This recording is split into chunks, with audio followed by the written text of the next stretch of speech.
Muito boa tarde. Prazer em tê-los todos aqui conosco essa tarde. Mais um evento da área de ensino da Camargo. Um prazer muito grande ter uma convidada muito especial, professora Denise Delboni, professora da GV. Muito obrigado, professora Denise, por estar conosco. Tenho certeza que será mais um evento espetacular promovido pela área de ensino. Professora Denise, seja muito bem-vinda. Não quero realmente perder mais tempo. A gente vai ter oportunidade para debater ao longo da palestra. Por favor, uma boa tarde e mais uma vez muito obrigado pela presença. Boa tarde, Guilherme. Obrigada a vocês. Obrigada pelo convite do AC Camargo. Como eu falo super rápido, Guilherme, eu acho que não vai ter problema nesses 10 minutos. O assunto que me coube era falar sobre liderança em saúde. E a ideia de liderança é um assunto polêmico em qualquer situação. A gente vive hoje numa época em que todo mundo acha que o processo seletivo tem que contemplar a liderança de todos os lados, e o que é uma bobagem. Nós vamos começar a sair daqui do nosso ponto zero, dizendo o seguinte: há cargos dentro das organizações que tem que ter uma situação de destaque em termos de liderança.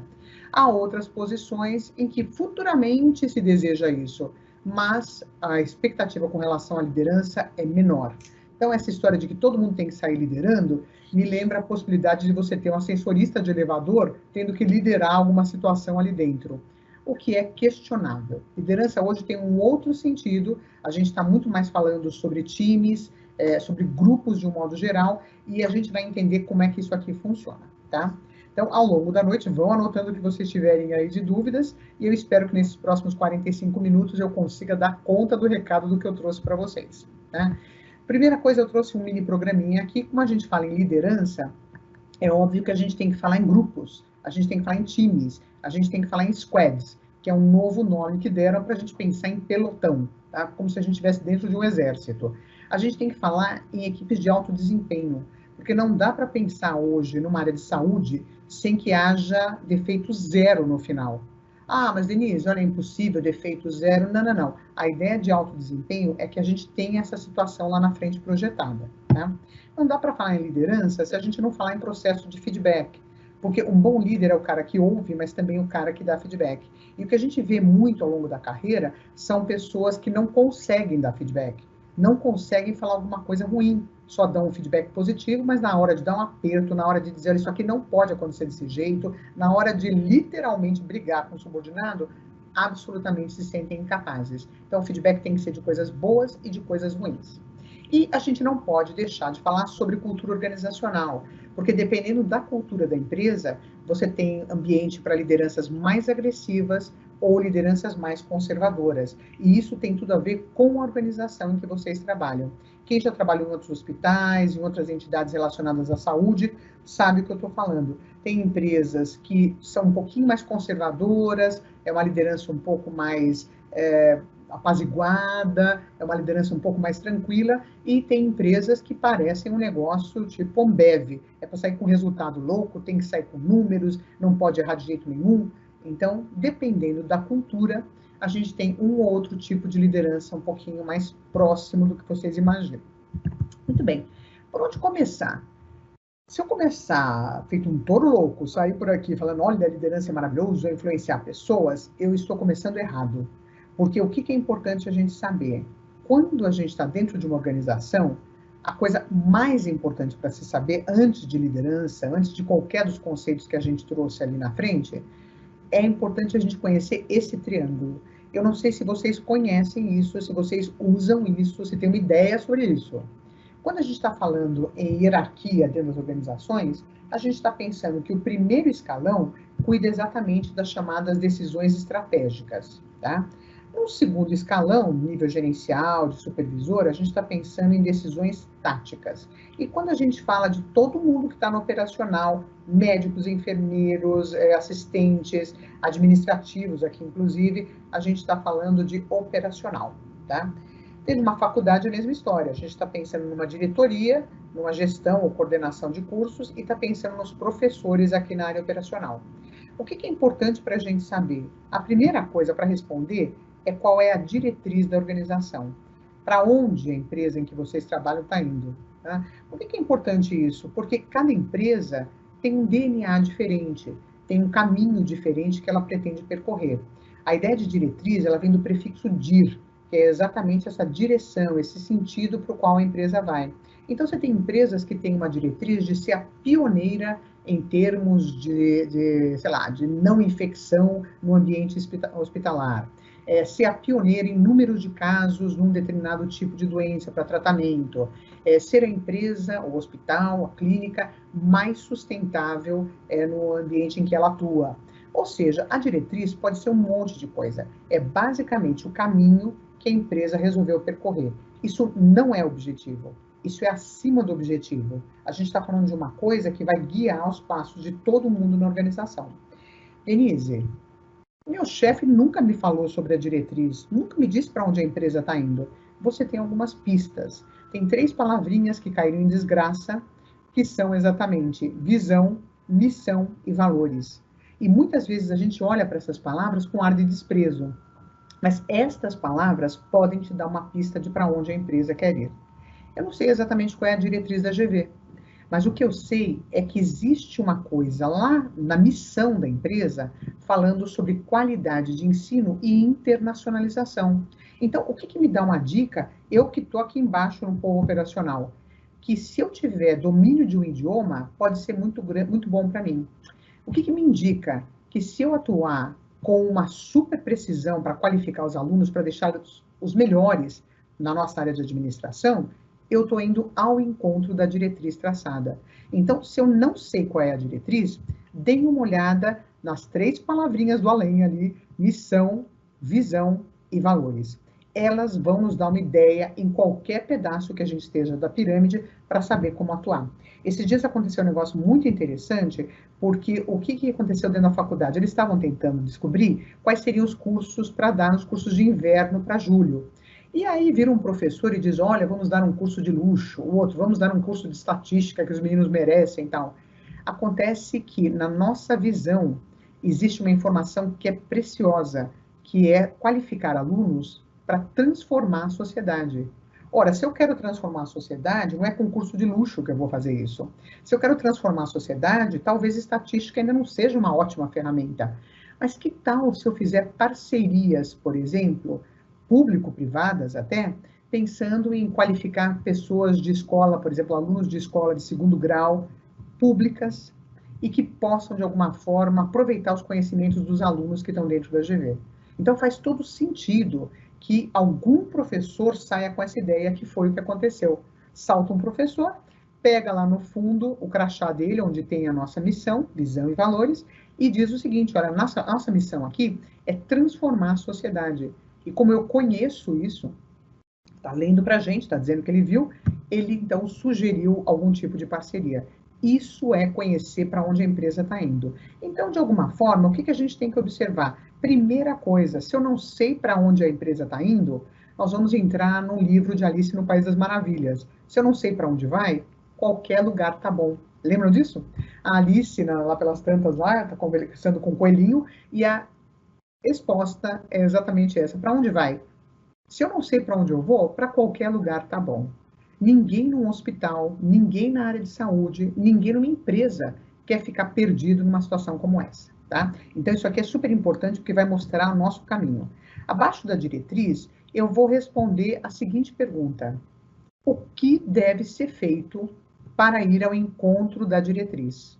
O que a empresa tem que fazer? O que o hospital tem que fazer para ser o melhor, para ser o hospital referência em termos de não infecção, em termos de número de leitos? O que o hospital tem que fazer?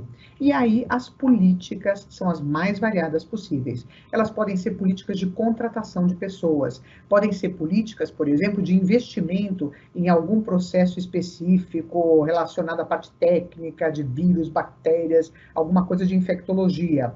Pode ser uma política, por exemplo, de investimento em ampliação do hospital. Então, as políticas, elas vão responder a pergunta o que deve ser feito, tá bom? Se eu estivesse falando num país, e a gente fala isso no Brasil, para onde o Brasil está indo? Bom, o Brasil, desde que era pequenininha, estava querendo ser um país entre os desenvolvidos. Ó, que faz tempo que eu estou mais velhinha, mas não aconteceu. Tá bom. Para ser um dos países entre os mais desenvolvidos, que políticas são necessárias? Educação, saneamento básico. Então, quando eu vou dizer quais são as políticas, eu não disse ainda como eu vou operacionalizar. porque isso só aconteceria no último patamar aqui. A gente estaria falando de como operacionalizar as políticas. Ótimo, eu estou falando de política de educação num país, por exemplo. Como é que vai ser operacionalizado isso para que a gente realmente tenha um ensino público de qualidade? É isso. Investindo mais em faculdade, investindo mais em educação básica, aonde eu vou botar o dinheiro? Então, quando eu digo como, eu estou falando sobre normas. O que é super importante disso, e sinceramente, eu acho que é já um bruto de um pontapé legal inicial para a gente ter a nossa aula hoje. Quando a gente conhece isso aqui, a gente entra todos os dias para trabalhar no hospital, numa clínica, no nosso consultório, onde quando a gente entra e sabe para onde vai, as respostas aparecem muito mais facilmente. A tomada de decisão dos líderes acontece muito mais facilmente. Porque se eu estou aqui, mesmo no nível operacional, e alguém me pede para tomar uma decisão com relação a um paciente, a primeira coisa que me vem à cabeça é qual é o norte da organização, para onde ela está indo. E eu tomo uma decisão mais fundamentada. E, Denise, se eu estiver no AC Camargo, se eu estiver no Einstein, se eu estiver, sei lá, no Hospital 9 de Julho, será que as decisões vão ser as mesmas? Não, porque eu tenho sempre diretrizes diferentes entre uma organização e outra. Então, quando eu mudo de organização, eu não tenho que repetir a tomada de decisão que eu fiz ali e eu abafei como líder. Não, eu primeiro vou entender qual é esse triângulo para a organização onde eu estou entrando. Tudo bem? Falei rápido, mas isso aqui é uma coisa para a gente memorizar e ter esse mapa mental. Entrou todo dia na empresa lembrando dessa diretriz. Aí vai tomar decisão maravilhosamente boa. Uma outra coisa super importante. Bom, mas tá bom, Denise, eu estou entendendo que a gente tem que começar por aí, entendendo para onde a empresa vai. Mas há algumas coisas que são super importantes para a gente praticar o desapego. Por que eu estou trazendo este homem chamado Katz? Katz foi um estudioso que trouxe um negócio que eu amo de paixão. Esse cara, em 1970, portanto faz bastante tempo, mas a gente se esqueceu disso e deveria lembrar todos os dias em 2010, em 2020, em 2030. Ele diz o seguinte: dependendo do nível hierárquico, as expectativas com relação às pessoas são diferentes. Tá? Se eu estou falando de por exemplo, um operacional aqui, o que a gente chama de supervisão de primeira linha, ou mesmo um analista, um técnico, o que se espera dele é habilidade técnica. O enfermeiro tem que saber exatamente o que se espera dele tecnicamente. Ah, mas Denise, eu não sei tirar sangue. Ah, Denise, eu não sei medir pressão. Começou mal. O que a gente está falando? Eu contrato uma pessoa para esse patamar aqui, eu estou pensando de técnico, porque o cara sabe fazer isso. As empresas vão contratar, as faculdades, um professor, porque ele sabe fazer isso aqui. O cara está ali, pode ser GLS, não sei se vocês já ouviram essa sigla, giz, lousa e saliva. Aliás, o José deve estar pensando isso de mim agora, né, José? Porque a gente está tão habituado com quadro negro, que às vezes não é mais negro, é magnetoplan, que você está habituado a fazer isso. Então, quando entra uma tecnologia diferente, infelizmente eu preciso rapidamente me ceder, me curvar ela, que é o que está acontecendo agora, tristemente, para os professores, para a gente estar separado desse jeito. Então, o que acaba acontecendo? Para esse último escalão da organização, é habilidade técnica. Mas olha que interessante, à medida em que a pessoa aqui, à medida em que a pessoa aqui vai sendo cotada para ser promovida na organização, vai virar um gerente, vai virar um supervisor mais de segunda linha, ou seja, vai passar para um cargo gerencial, o que passa a ser predominante para essa pessoa? Olha que interessante, ainda tem aqui habilidades técnicas, se vocês pensarem nesse pedaço aqui, tá? É claro, o cara ainda tem que saber como é que faz a história, como é que o outro tira a pressão, tal. Mas passa a haver um predomínio do que a gente chama habilidades humanas. E aqui é que mora o perigo. Aqui tem duas características que são interessantes da gente falar. A primeira, todo mundo que vira gestor tem um pouco de dificuldade no começo. Você, de repente, acelera de 0 empregados, de 0 subordinados a 10 subordinados em um dia, e sem preparo às vezes. Então, é natural que haja um tropeço nesse começo. Ninguém é tão preparado para isso, infelizmente, deveria ser mais. Tá bom. Mas qual é o problema dessa situação? Se eu não estou preparado, os meus subordinados sofrem comigo, apanham pra caramba. É a mesma coisa que alguém for localizar uma veia minha pela primeira vez, nunca viu nada parecido, eu sou a primeira cobaia. Então, no começo, sofre. Mas qual é a história aqui? A gente sabe que se vocês hoje tiverem um chefe muito ruim, vamos chamar de gestor, muito ruim, se vocês se encontrarem de novo com essa pessoa daqui a 10 anos, há uma chance desse cara já ser muito bom. A gente vai aprendendo isso com o tempo, essas habilidades humanas. A outra coisa importante sobre isso é o seguinte, tem gente que não nasceu para gerenciar. É triste falar isso, mas é verdade. Tem gente que nasceu para comandar. Tem gente que nasceu para relacionar-se com as outras pessoas. Tem gente que tem que morar numa caverna. E essa eu também quero contar uma coisa para vocês que é ótimo. Eu tenho um amigo que tem a minha faixa etária mais ou menos e sempre foi nerd e trabalha numa empresa de tecnologia exatamente sozinho, desenvolvendo alguns tipos de software e tal. E nunca teve subordinados. E recentemente ele me liga e diz o seguinte, Denise, pela terceira vez eu estou tentando ir para uma posição gerencial aqui e você não sabe o que o pessoal de seleção me disse. Ah, pois não, o que te disse e tal? Denise, você acredita que a pessoa da seleção teve a cara de pau de falar para mim, um homem de mais de 50 anos de idade, que eu não estou preparado ainda para gerenciar um grupo de 5 pessoas? Bom, mas e você? Denise, eu já questionava o pessoal de seleção, não vou nem te falar nada. Agora, fala a verdade, por isso que cada vez mais eu odeio gente. Uma pessoa que me fala que odeia gente, pode, por acaso, sair por aí gerenciando um grupo de 5 pessoas que seja? Não. Então, é o que a gente está falando. As habilidades humanas, quem tem, vai aprimorando isso com o tempo. Mas tem gente que absolutamente não nasceu para isso. Não tem paciência com os outros, não gosta de conversar, tem péssima comunicação, não tem o hábito de dar feedback. É complicado. Você quer tirar leite de pedra? Não dá. Então, o que é importante falar nesse segundo tempo aqui? Que as habilidades humanas são imprescindíveis para quem está numa posição de gerência. Tá? Os subordinados, obviamente, vão sofrer um pouquinho no começo, mas depois tem que engrenar esse negócio. Agora, se eu fico parecendo uma montanha, nome na minha sala, fecho a porta e não me comunico com ninguém, significa que eu não estou realmente disposta a abrir mão de algum tipo de tempo meu para essas pessoas. Tá? E uma coisa super importante para comentar aqui, tem gente que vira gestor, esse segundo escalão, e não consegue praticar desapego. E aqui é o seguinte, eu não posso ser gestor de todo mundo, me preocupar com as coisas dos outros, se eu não consigo abrir mão das atividades que eu fazia. Não, por que você está fazendo essa planilha? Não, porque eu fazia isso quando eu entrei aqui com o enfermeiro. Não é para você fazer, é para você delegar para alguém. Então, as habilidades humanas contemplam também delegar funções para os outros, tá? E, finalmente, para você virar, então, primeiro escalão de algum local, o Katz sabiamente disse o seguinte, olha, vamos praticar o desapego, olha o que tem aqui de exigência de habilidades técnicas. Eu não quero que um carinha no primeiro escalão do hospital, de uma clínica, de algum lugar, eu não quero que a pessoa fique lá simplesmente fazendo planilha, simplesmente fazendo trabalho que é aqui do nosso segundo escalão. Então, o que é importante? Tem habilidades humanas aqui? Lógico que tem, e em grande escala ainda. Mas o que passa a acontecer no lugar? A grande maioria das habilidades que são necessárias são as chamadas habilidades conceituais. O que significa isso? Conceito do quê? Conceito do negócio. E não é no meu hospital. Não é na minha clínica, é o conceito do negócio. Eu entendo o hospital em que eu estou, eu entendo os concorrentes, eu sei qual é o ambiente regulatório em que os hospitais atuam. Se acontecer algum problema, uma crise na Argentina, será que eu vou ter pacientes de lá deslocados para cá?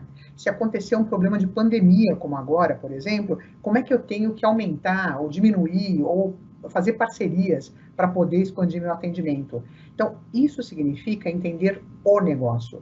E eu não posso ter um primeiro escalão que entenda o negócio fazendo planilha, que era a função da nossa primeira linha ali embaixo, tá? Da vermelha. Então, há uma diferenciação entre isso, e conforme a gente vai subindo na organização, significa que a gente precisa delegar mais. E aí vem a importância também da história da liderança, porque para você delegar, você tem que confiar em quem está fazendo. Se não tiver essa confiança, tem alguma coisa truncada, tá bom? Então, eu adoro o Katz. Quem for procurar alguma coisa sobre isso, essa teoria é de 1970, mas, de alguma forma, ela pôs fim ao que era o início da escola da administração, em que havia uma dupla dinâmica chamada Taylor e Fayol, e que diziam que, poxa vida, Taylor e Fayol estão dizendo que cada pessoa só tem que fazer uma coisa na vida dentro da organização até o final dos dias. Isso seria a morte para grande parte de nós. A gente vai evoluindo, a gente vai aprendendo coisas diferentes, a gente vai participando de equipes multidisciplinares. O que eu sou hoje não é a pessoa que eu era há 30 anos, e quando eu comecei a trabalhar. Ou seja, agora eu tenho muito mais competências que podem ser usadas de outra forma. E o CATS contempla isso 70 anos, 80 anos depois de Taylor e Fayol terem falado que cada um faz o seu pedacinho, tá? É importante quem vai liderar saber isso também. A gente tem problemas específicos com as lideranças hoje? Nem sei porque eu trouxe esse slide, porque ele é redundante. Todas as lideranças têm problemas. Não é problema só de relacionamento, não é um problema só de comunicação. A gente está falando que está mudando muita coisa, muita coisa. A área da saúde, então, fala sério, a gente tem hoje cirurgia feita por meio de computador. Então, a gente está dizendo que outras tecnologias vão aparecendo. Ontem eu fiz parte de um evento, eu achei interessantíssimo, um dos representantes está na mesa falando sobre tecnologia, que a gente tem esperança de que talvez daqui a 10 anos, um simples relógio no pulso consiga permitir que eu faça, por exemplo, uma consulta pela nossa internet, né? Então, o que é a ideia da teleconsulta? Eu não vou ficar contando o que eu tenho. Com o meu relógio aparece a minha pressão, qual é o batimento cardíaco, blá, blá. É uma coisa que a gente está falando que aconteça amanhã. Eu achei até que a pessoa foi meio pessimista, porque 10 anos, eu acho que talvez isso aconteça daqui a 2 anos, se é que já não está acontecendo em algum lugar. Então, a gente está dizendo que essa mudança rápida de tecnologia também precisa de tomadas de decisão muito mais assertivas. E são coisas com as quais os gestores, principalmente pensando em diretoria de hospital, em primeiro escalão, e empresa também, essa aqui é a sua área de saúde, mas são coisas com as quais talvez esses profissionais não estejam tão habituados. A gente sabe que acontece, a gente sabe que vai acontecer, mas tomar decisões a partir daí fica muito mais complicado. E tem vários problemas na organização. Você tem desde contratação errada de subordinados, achou que a pessoa ia trazer um monte de benefício, de repente parece ali uma maçã podre no meio do grupo. Então são coisas difíceis, mas que merecem uma atenção para tomada de decisão. Hoje a gente tem alguns problemas específicos, por exemplo, alargamento de funções nas empresas. Como em algumas organizações você teve achatamento de níveis hierárquicos, quem sobrou na organização começou a ampliar em termos de trabalho. No final do dia, a pessoa está só o pó da rabiola, porque o cara absolutamente fez tanta coisa diferente durante o dia que está um esgotamento nervoso. E aí começa a aumentar caso de afastamento, caso de burnout. Os líderes têm que saber o que fazer com esse caso dos subordinados. Então, alargamento de funções, contratações errôneas, chegada de tecnologia, problemas de reconhecimento, falta de feedback, remuneração às vezes que não é adequada ou não é compatível com a função, concorrência, o que está acontecendo, por que eu estou perdendo pessoas para concorrência, por que está tendo um turnover alto, problemas que são o dia a dia, são café com leite para a gente, porque vão indo, até que chega uma hora que a pessoa está mais calejada. E quando ela acha que ela está boa, começa a tecnologia a aparecer e trazer outros tipos de nuances. Muito bem. O que a gente tem? Ao longo do tempo, a gente tem várias teorias que foram aparecendo. Então, se a gente prestar atenção, a gente começa com teorias de traços de liderança, que aparecem coisas do gênero, todo líder se comunica bem, todo líder é bonzinho, todo líder é democrático. Traços de liderança são parte de uma das teorias que eu particularmente não gosto. Eu acho que tem coisas aqui, e aí também é uma coisa do gosto do freguês, mas tem umas teorias muito interessantes falando sobre atributos que alguém exercendo liderança deveria ter. E a gente começa a ver que isso é uma coisa relativa. Se você pegar, sei lá, o Steve Jobs, se você pegar Obama, se você pegar Lula, se você pegar um monte de gente, Gandhi, bem, sei lá, como é que chamava da Argentina, se você pegar Evita Peron, se você pegar várias pessoas que foram consideradas líderes no seu tempo, o que acaba acontecendo é um negócio muito simples. Você vai ver que um não parece com o outro. Tem estilos diferentes para grupos diferentes. Então, eu particularmente vejo a teoria de traço de liderança com um pouquinho de pé atrás, porque eu acho que parece aquela história das recipes americanas, aquelas receitas de bolo, de dizer, todo líder tem, tá. Bom, mas e se eu não tenho, eu não sou líder? Besteira, porque às vezes eu sou tão boa no que eu faço que eu exerço uma liderança exatamente pelo conhecimento. E eu não sou de muito falar, não é meu caso, porque eu falo bastante, vocês já estão notando. Eu não sou de muito falar, tem pessoas que são líderes e praticamente emitem sons. Só que, Mas quando age de uma forma maravilhosa, tá? Sabe o que está fazendo, com segurança, toma a decisão boa. A outra teoria, são uma teoria, ou várias teorias aí, nesse centro que a gente chama de neocarismáticas, dizendo que a liderança é exercida por algumas coisas que têm a ver com o processo de comunicação. Então, quando a gente fala de um líder carismático, muita gente, por exemplo, atribui ao próprio Obama, que era um homem relativamente quieto, ao próprio Lula, que era considerado líder, sei lá. Ou seja, atribui a algumas pessoas carisma. Não necessariamente você está falando de conhecimento profundo, nada. Não necessariamente está falando de postura com relação às pessoas, porque às vezes até variava no tempo, mas está falando sobre carisma. Então, essas são outras teorias que também a gente pode até ouvir, mas eu acho que elas estão longe da realidade de hoje. Carisma sozinho hoje não funciona para nada, porque a gente está dizendo o seguinte: a pessoa vem, num primeiro momento ela influencia, mas num segundo momento ela tem que apresentar estofo, ela tem que apresentar recheio, porque senão, absolutamente, aquele que parecia ser um líder, no dia seguinte, despencado. Teorias comportamentais. E aqui é a história que começa a dar uma desmembrada para o que foi chamado mais para frente teoria das contingências.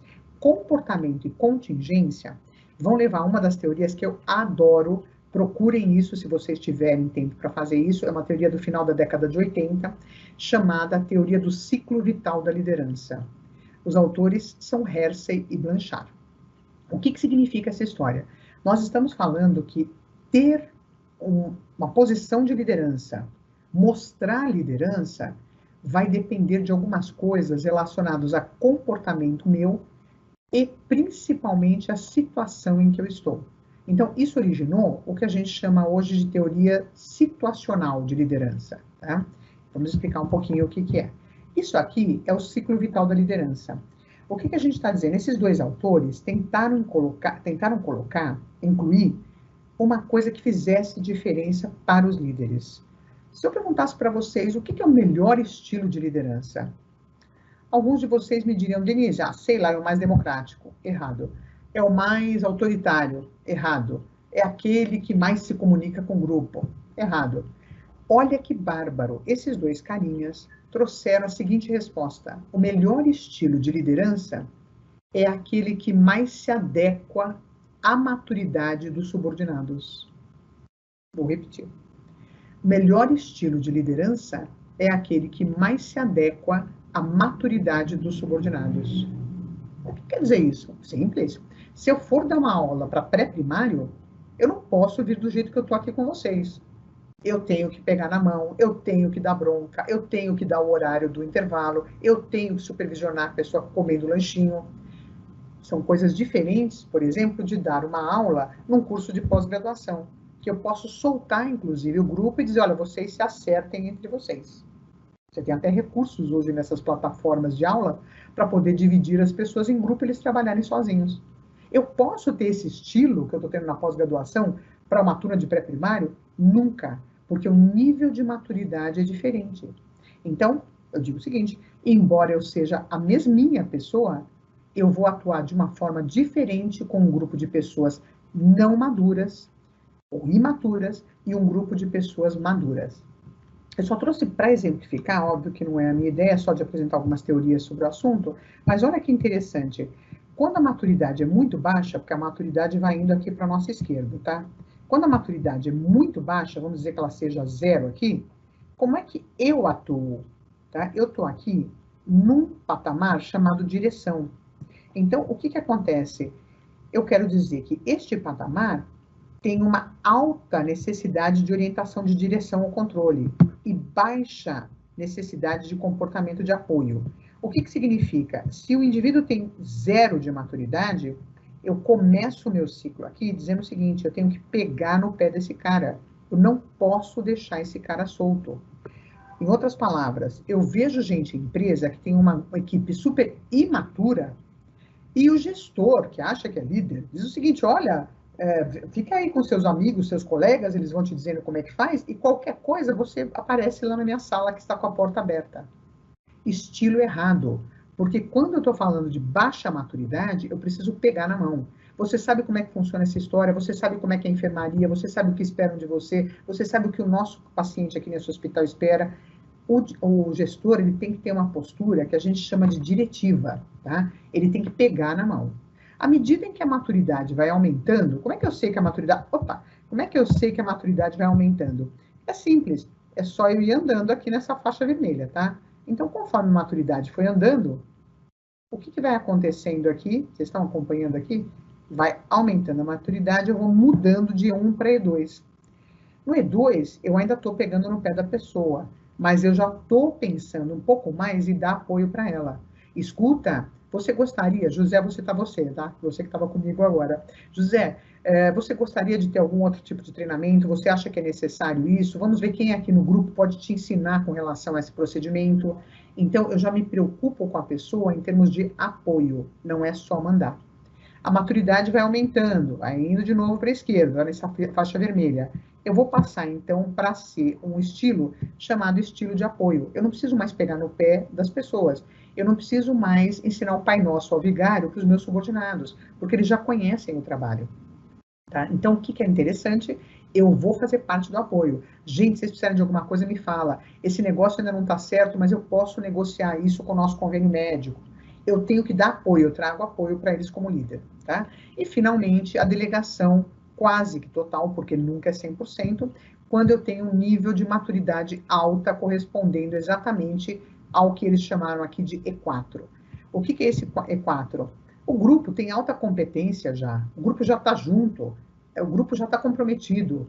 E eu, líder, funciono como maestro. Eu nunca vou abandonar inteiro o grupo, mas eu posso já deixar as coisas e delegar para esse grupo, porque eu sei que vai funcionar bem. Esse é o sonho de consumo de todo gestor, ter uma equipe em que ele possa trabalhar aqui no E4. Qual é o problema dessa história? Eu nunca tenho níveis de maturidades homogêneos, não tenho níveis homogêneos entre os meus subordinados. Então, qual é a dica que eles dão, os autores? Você vai trabalhar no estilo em que a maioria, estilo que é predominante entre os seus subordinados. Então, se a maioria dos meus subordinados é imaturo, a maior parte do tempo eu estou aqui no estilo direção, pegando no pé desses caras. Tá? E o que eu faço com os outros que já estão maduros aqui? Eu chamo para cá. Gente, precisa fazer isso, isso e aquilo, cuidado com essa enfermaria, tá pegando errado, o que é esse catéter, o que aconteceu? Fulano, Beltrano, vem para cá. Escuta, gente, manda bala, vê o que vocês podem fazer lá naquela negociação. Confio em vocês. E de novo, e com os outros diferentes, tá? Então, vai se comportar com o estilo predominante em termos de maturidade do grupo e com os outros vai tratar exatamente diferente. Se eu tivesse, por exemplo, no estilo, se eu estivesse no estilo 4, todo mundo maduro, vocês são um corpo de profissionais super maduros, tá? O que eu faria? Acabei de ganhar um estagiário. Olha que maravilha. Acabou de chegar alguém aqui super imaturo. E não é pela idade. É por não conhecer a rotina do hospital. Não conhecer a rotina de trabalho. Também não conhecer a cultura da empresa. Então, com esse cara, eu começo a fazer um tratamento diferente. Gente, tudo bem? Tudo bem? Olha, escuta, vocês vão fazer. Dá uma olhada naquele contrato. Vê como é que estão os pacientes lá. Depois vocês me contam, tal. Armando, para minha sala. É assim, é assado, é pegar no pé. Soltou o Armando. Gente, tudo bem aí? Esse é o desgaste da liderança, de acordo com Hersey e Blanchard. Denise, eu viajo muito, eu nunca estou aqui, eu estou sempre fazendo visita, consulta, bababá com meus pacientes e eu ocupo um cargo de direção no hospital. Ótimo, o que eu faço? Nomeia um tutor. Quem é o tutor? É alguém da sua confiança, com experiência, que vai ter a incumbência de pegar no pé do novato, do cara que vem com menos maturidade. É essa a ideia que a gente tem hoje, falando sobre liderança e desse modelo de liderança aplicado. Essa é uma das teorias. A outra é uma teoria chamada pipeline de liderança, de um carinha chamado Han Charan. E eu, particularmente, tenho um pouquinho de pé atrás com essa teoria, por uma razão. O Han Charan, não preciso nem dizer da origem dele, ele é indiano, ele está falando de uma hierarquia super rigorosa. E o que é importante nessa história? A hierarquia super rigorosa, ela é perigosa dentro da empresa. Por que eu estou dizendo isso? E que vai acontecer no hospital, que vai acontecer numa empresa de tecnologia. Às vezes, o subordinado seu que acabou de chegar conhece mais a técnica do que você. Ele conhece mais aquela rotina do que você. Isso justificaria dizer por que você tem, às vezes, em primeiro escalão, Hoje, pelo menos, principalmente nas empresas de tecnologia, você tem gente de 27 anos de idade como primeiro escalão. Então, não dá para pensar, na forma como o Rancharan está dizendo, que você vai passar, por exemplo, de contribuição individual para líder de equipe, depois líder de líder, líder de processo, líder de negócio. Às vezes, o carinha está aqui como, sei lá, um professor. No dia seguinte, esse cara, por alguma razão, virou diretor da escola. Tudo bem? Às vezes o carinha está aqui como residente, mas é o cara que manja de tecnologia para uma determinada cirurgia, manja tudo. O que acontece? Ele daqui a um tempo, ele não vai passar por todas as etapas. Ele pode ser chamado para ser o líder de processos para aquele procedimento específico. Então, o que a gente está dizendo? O Rancharan, ele vai falando de steps, para que as pessoas vão adquirindo atenções diferentes para a liderança. Quem tiver interesse, pipeline de liderança, desse Rancharan, tá? E é isso mais ou menos que ele está falando. O que precisa de competências para passar para líder de si, para líder dos outros? Em outras palavras, como diria meu amigo, o que precisa para você trabalhar sozinho no Cafofo para ser gestor de 5 pessoas? Então, não é que não precisa de nada, você precisa de um monte de coisa. Então, o Rancharan vai dando esses steps e dizendo o seguinte, essas qualidades, vamos dizer, essas competências que são necessárias de um step para o outro, elas vão te deixando líderes imbatíveis, porque de alguma forma elas vão trabalhando com as necessidades dos subordinados também, tá? É interessante de ler, é a teoria talvez mais moderna que a gente tenha hoje sobre liderança, eu acho que é interessante de falar para quem quiser um pouquinho se especializar no assunto. Aí trouxe um quiz aqui, para vocês irem pensando, tá? A liderança está sempre associada a poder? Quem tem poder é líder, naturalmente? Coisa para a gente pensar. Todos os administradores são líderes. O fato de eu ter estudado para uma determinada situação e estou ali gerenciando os outros, faz de mim um líder? A liderança é uma aptidão, ou seja, ela nasce comigo, ou ela é uma habilidade? É alguma coisa que eu treinei para ter. Como é um líder, ou como um líder, na verdade, implementa mudanças? Ele chega e diz, a partir de amanhã será tudo diferente? E a última questão, o respeito excessivo à hierarquia é positivo? Nós temos aqui 5 questões para a gente tentar pensar no decorrer da nossa vida profissional. Eu vou dar respostas para isso aqui, rapidinhas, depois se vocês quiserem, na hora que a gente tiver abertura aí para conversar, acho que vai dar tempo, a gente põe isso em pauta de novo. A liderança não está sempre associada a poder. O que a gente vê é que tem líderes de grupos que são os líderes que são os carinhas infiltrados lá. O cara nem tem poder, ele nem tem título. O poder é exercido por simbologia. É um título de cargo, pode ser também físico, tá? Pode ser uma arma na cintura, sei lá. É uma simbologia de poder, de força. Pode ser um terno diferente, um uniforme diferente. O uniforme tem 3 listras, o outro só tem uma. Tá? São simbologias de poder. Não necessariamente quem tem poder tem liderança.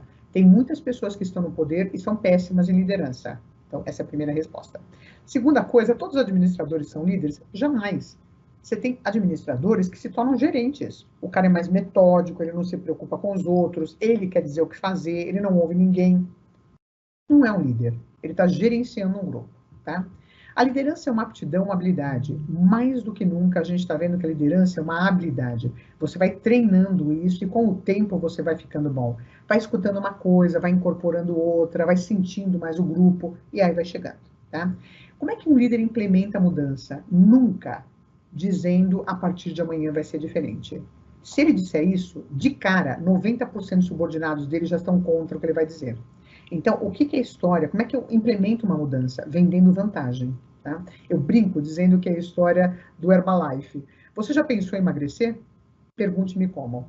Porque se eu chegar para um gordo e disser o seguinte, escuta, meu filho, você não pode mais comer doce, não pode mais comer refrigerante, tem que fazer ginástica. Em 15 segundos o gordo virou as costas e foi embora. Isso eu já sei. Então, a mudança é a mesma coisa. Eu preciso dizer o seguinte, você está atolado de serviço, você já imaginando como que você pode ter, por exemplo, para você, 20% a mais de tempo, sem mexer quase nada? Começou a vender o processo de mudança. A Denise, eu não tenho tempo para fazer isso. Vai ter que achar uma posição para poder colocar isso. Às vezes você não pode, você não tem tempo para discutir a mudança com o grupo. Às vezes não dá para ser tão democrático. E a mudança já vem enlatada, goela abaixo. Mas a ideia é de fazer com que os seus subordinados comprem isso. É vendendo vantagem. Se você, como líder, já começa a dizer que a ideia é péssima, o negócio começou mal. Tenta entender o que é, tenta ver o que pode ser mudado e aí comunica o grupo, tá? O respeito excessivo à hierarquia é positivo? Não. É difícil dizer isso, mas eu recomendo fortemente para vocês lerem um artigo chamado O Voo 447. É um artigo que foi publicado na revista Piauí, há algum tempo atrás. Vocês vão saber o que significa isso. Alguns devem se lembrar ainda, se for muito mais jovem, não. Mas o voo 447 foi aquele voo da Air France que saiu do Rio de Janeiro e ia para Paris para passar o final de ano lá.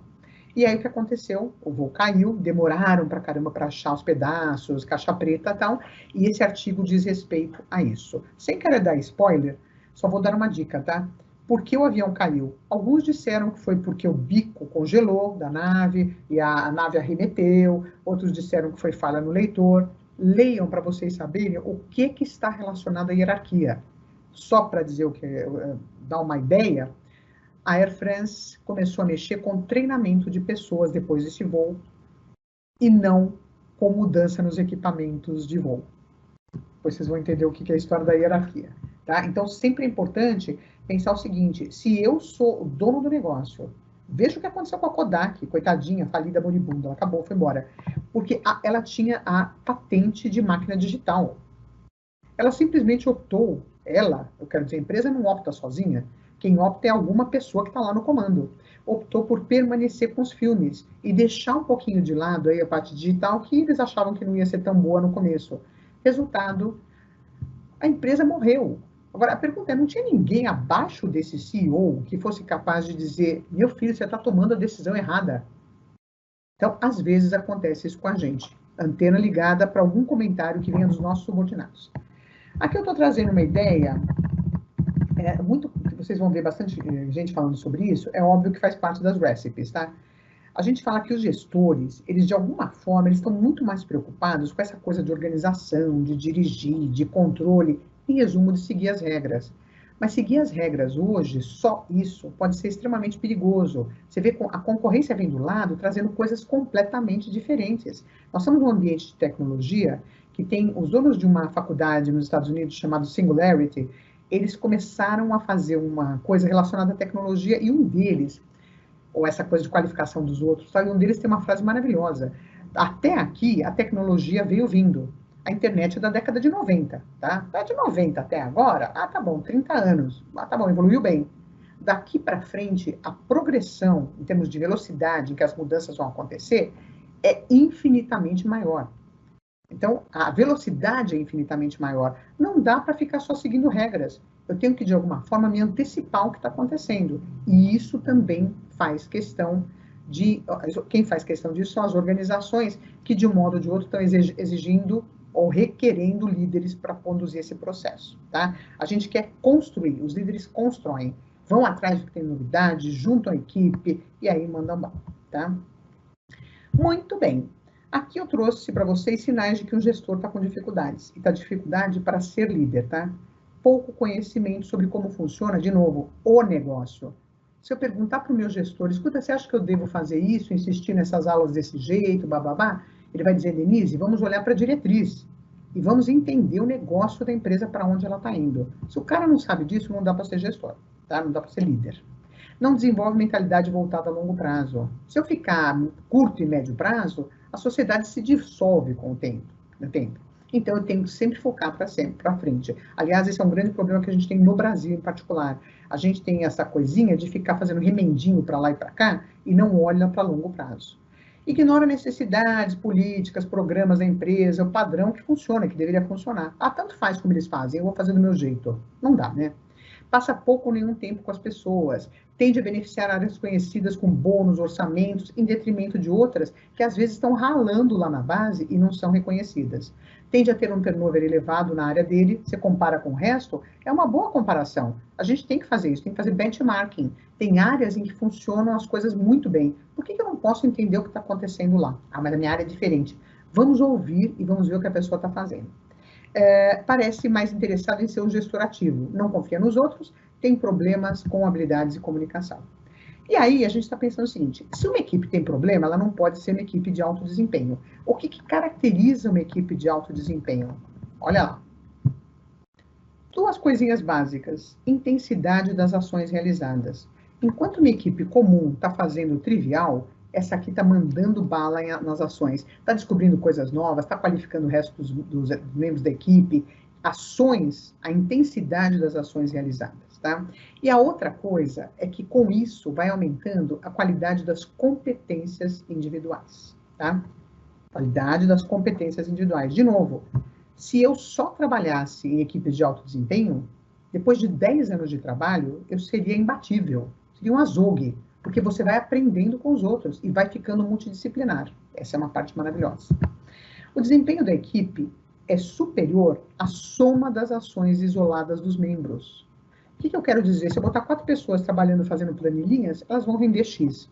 Mas se eu estiver falando de 4 pessoas complementando competências, elas vão render muito mais. Tá? Ambiente é de know-how coletivo. O que significa isso? As pessoas aprendem. E em equipes em que as pessoas trabalham e não aprendem, a gente sabe que tem alguma coisa errada. Porque a ideia de alto desempenho é que você vai dando autonomia para as partes. Se eu trabalho com a Maria e a Maria faltou, eu conheço o trabalho dela. Não tem como ser enterrado o processo. Então, essa é a ideia de know-how coletivo. Todo mundo sabe de tudo. Problemas existem, obviamente, nas equipes, a gente sabe disso, mas, invariavelmente, quem quer pensar em equipes de alto desempenho, alta performance, vão observar esses itens aqui que são super importantes. Quem é o líder? Tem tudo a ver. Vários técnicos de futebol são mandados embora toda hora. Por quê? Não é que eles sejam ruins, mas eles não estão trazendo resultados para o grupo, eles não estão falando a mesma língua. Tá? O cara pode ser um ótimo jogador, ex-jogador de futebol, mas na hora de trazer desempenho, ser um líder para conduzir desempenho bom, esse cara falha. Tá? Processo seletivo. Eu quero trazer para o grupo gente com competência maravilhosa. Ah, mas e se o cara só vier para cá, de repente ele aprende? A questão é, o hospital tem tempo para a pessoa aprender lá? Depende da equipe. Se tem um negócio que tem que ser contínuo, o cara tem que vir pronto. Cultura organizacional. Esse cara é ótimo, mas, Denise, se ele vier para cá, eu corro o risco de perdê-lo em 3 meses. Ele está acostumado com autonomia e a nossa cultura não é assim. Esse cara está acostumado com ambiente individualista e a nossa cultura é de tomada de decisão sempre em comitê. Então precisa tomar cuidado. Qual é a cultura que essa pessoa espera? Comunicação. Não adianta ficar só emitindo sons. Eu preciso, em algum momento, conversar com as pessoas. Gestão de conflitos. A natureza humana está ficando horripilante. Não vai ficar melhor depois desse período todo de quarentena. Nós somos o que somos. E o que eu vejo é que, assim, mesmo nas equipes de alta performance, rola ciúme, rola inveja, rola, sei lá, insatisfação. Então, a gente tem que, sendo líderes, aprender a gerir esses conflitos. Primeiro, entender que eles existem, porque tem gente que passa para debaixo do tapete e diz que a equipe está toda feliz. Então, vejam onde estão esses focos de problema, é super importante. E a outra coisa é a capacidade de aprender, não só para as partes, mas também para o gestor. São temas relevantes para vocês estudarem aí, quem está mexendo com isso, tá? Problemas nas equipes e que afastam a gente de equipes de alta performance, ausência de confiança. Eu estou lá, mas eu não confio no meu chefe. Ou eu sou chefe, mas eu não confio nesse meu subordinado para delegar. Já matou, assim, no ninho o que poderia ser uma equipe de alta performance. Debate superficial de ideias ou com temor de críticas. Tem gente que não fala o que pensa. Essa época, então, Deus que me livre. Tem gente que sai de Facebook, sai de redes sociais, porque não consegue levar uma crítica. Eu olho para aquilo e falo, meu Deus, que mundo é esse? A gente pode acertar ou errar, a gente tem que falar o que pensa. E, de preferência, com eufemismo, suavização de ideia. Chamar o outro de ridículo, de babaca, você está desinformado, você é ignorante, não vai para lugar nenhum. A gente vê muito em empreendedorismo que existe uma técnica dizendo assim, você me conta, olha, Denise, eu acho que a gente devia colocar uma sanfona para trazer o ar para o paciente de Covid. Sanfona. Mas como é que funcionaria isso? Mesmo que eu não ache o negócio genial, eu preciso perguntar qual seria a fase 2. Porque se eu disser isso é ridículo, às vezes eu acabei de matar uma ideia sensacional. Tá? Falta de comprometimento dos membros, o que é complicado. O cara tá lá, mas ele parece um vaso chinês, porque ele também não anda com o negócio. Ele tem um currículo maravilhoso, fez Harvard, fala 3 idiomas, é o cara que já passou em hospitais de primeira linha, mas ele não quer. esse cara é um cara decorativo, ele não está produzindo absolutamente nada. Então a pergunta é, ele entrega? Porque se não entregar, não adianta nada, ele não está comprometido nem com a empresa e nem muito menos com os membros da equipe. Fracasso para chamar uns e outros à responsabilidade. Tem gente que acaba sendo preservada porque é menos competente. E o carinha que é mais competente fica carregando o piano sozinho. Então, opa, líder, sinal vermelho, tem que chamar o outro à responsabilidade. Manda bala. Necessidades individuais acima das metas de equipe. A pessoa está lá, ela só se movimenta em prol de algum resultado se interessar para ela. Se não interessar, ela deixa a equipe nadando sozinha. Tá mal esse cara para estar numa equipe dessa, né? E falta de atenção a resultados. Tem equipe que se complementa dizendo que eles são maravilhosos, beijinho no ombro, valesca popozuda total em algumas equipes, e você vê que as pessoas se complementam com esses elogios mútuos. Mas ninguém está preocupado se está atingindo o resultado. Então tem alguma coisa errada, tá? Opa, vamos lá. Ai, vamos lá. Tô indo, eu sei que tá rápido para vocês, mas daqui acho que uns 5 minutos aqui eu termino. Vou ultrapassar um pouquinho, mas a gente termina. Atenção dos líderes para efeito diálogo. O que é efeito diálogo? É uma inferência que eu faço sobre o outro. Exemplo, o meu subordinado é pontual, portanto ele é ótimo. Não, ele pode ser pontual para chegar e ficar sentadinho nas redes sociais, mas ele não é ótimo. Então cuidado com essas inferências que a gente faz, porque elas normalmente são narcísicas. Eu tiro uma conclusão do meu subordinado porque ele estudou na mesma escola que eu. Conclusões que não têm nenhum fundamento científico, tá? Reconhecimento justo. O que significa isso? O cara fez mal, eu chamo na minha sala, em 4 paredes eu dou uma bronca. O cara fez bem, eu elogio em público. Os outros vão entender o que conta para nós aqui em termos de resultado e competência. Assédio moral. Denise, eu só chamei o cara de burro. Perguntei, é burro? Você operou pela 3ª vez um caso como esse, não consegue acertar? Denise, as pessoas estão muito cheias de mimimi. Eu acho ótimo. Eu ouço cada coisa que me dá vontade de chorar. Assédio moral é levar a pessoa a constrangimento. Se a pessoa está errando e já errou 3 ou 4 vezes, tem alguma coisa a mais por trás disso, tá? Cuidado com essa história. Não tem sentido eu levar o cara a constrangimento. Alguma coisa está errada. Jamais com brincadeiras, estupidez ou o tipo de cobrança que não se aplica entre profissionais. E hierarquia excessiva, leiam o Voo 447. Maravilhoso, vocês vão ver o que a gente está falando. Aqui algumas técnicas para vocês poderem trabalhar com grupo. Empowerment. Tem gente que é muito boa, mas o cara só fica fazendo a planilha. Vamos dar um pouquinho de chance para o cara fazer uma coisa diferente? Vamos mostrar o potencial? Coaching, a ideia de identificar qual é a posição em que esse cara joga melhor. Ele está lá para fazer planilha, mas esse cara negocia muito bem. Eu estou perdendo um ótimo negociador e ganhando um péssimo administrador de planilha. É identificar a potencialidade para colocar na melhor posição jogando. Tutoria.